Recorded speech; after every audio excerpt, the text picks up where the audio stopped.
So I'm working on the mechanics. It's the way the frame sits, it doesn't get up far enough underneath the motorhome.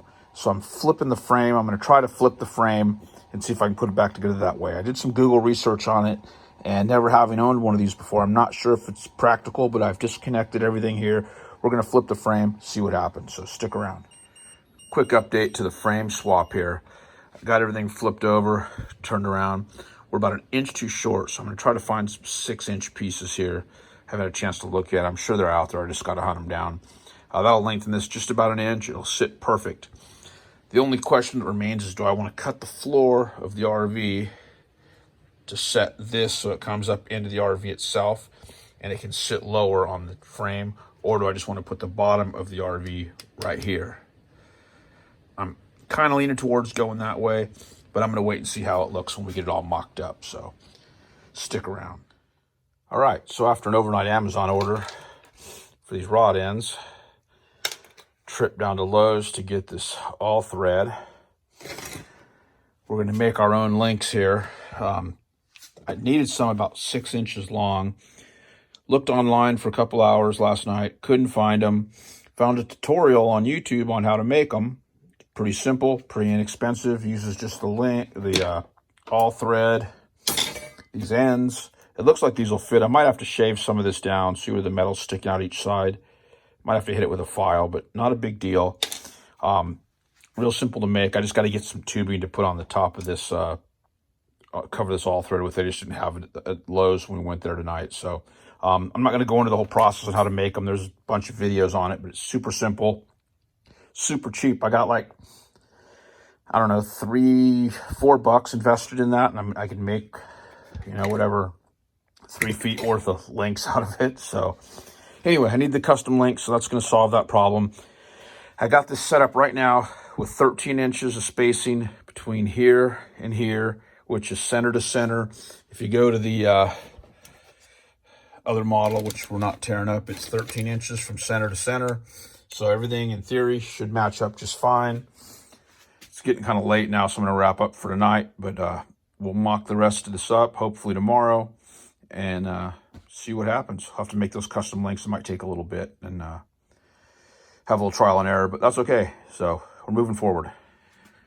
So after taking the frame apart, putting it back together about 15 different ways, look at that. Pretty much lined up. Give or take a little bit. I think it's going to work out just right. Now, underneath here, I still got to do some work to get this sucked down in there and whatnot, but we finally got it here to where it's at least the right length. Let me get this out of the way. I was able to swap these to some longer ones. This is still short. I don't know if I'm going to just make some new holes and put it in. Actually, it might fit. I think it will fit. These I had to make out of the threaded rod. I went to Home Depot. You're supposed to put a 1/4-inch sleeve over this to add some strength to it, but Lowe's and Home Depot were both out of the little 1/4-inch tubing that I needed, so I'm going to have to come back on the back end and put that in. But anyway, solid progress. All right, well, we got it back together. We used the all thread rods right here. I didn't lengthen these. I just reattached them here and some existing holes in the frame. Same thing here in the front. Actually, I had to punch these holes in the front. We're good and back together and solid. This drive line I think is going to stay the same. Hopefully this one will. If not, we're going to have to find a longer one or make some sort of modification. But I think we'll be okay because this has a little bit of extension in it. So anyway, the moment you all are waiting for. We've got to get some tighter springs on there to hold the weight, but look at that. So far, so good. The frame's down a little bit underneath there, but I don't think there's a lot we can do about that. I'm hoping that we're going to be able to fit the motor and transmission underneath the floor pan here. If not, we might have to cut this for some access, but we'll deal with that when we get to it. But that's going to wrap it up for this video on the frame modifications. I don't want to get it too much longer than that, so stand by for the next one. Appreciate you watching. Appreciate you would subscribe. Watch the rest of this build. And remember, we'll roll this thing out at Axialfest2022. at either Donner Ski Ranch or Cisco Grove Campground, wherever they announce it. So thanks again. All right, we've got everything squared away down there. Holes drilled, body attached. Check that out. It's all one piece now. Little tippy left to right. Look at that. That sucker's gonna bounce, but it's pretty good overall. But I'm not quite sure how to tighten that up. I don't know if I guess I can play with the shocks and try to tighten that up. If you got any ideas, comment down below on how I can tighten up this side to side. It's definitely, see if I can get a video of it.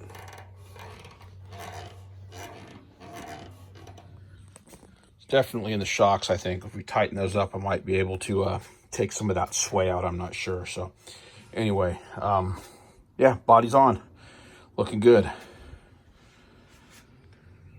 Also, as I was just filming that last segment, and you said just pulled the body off, Amazon guy just rolled up to the garage here, and boom, drive line's in for back here. So let me see if that fits.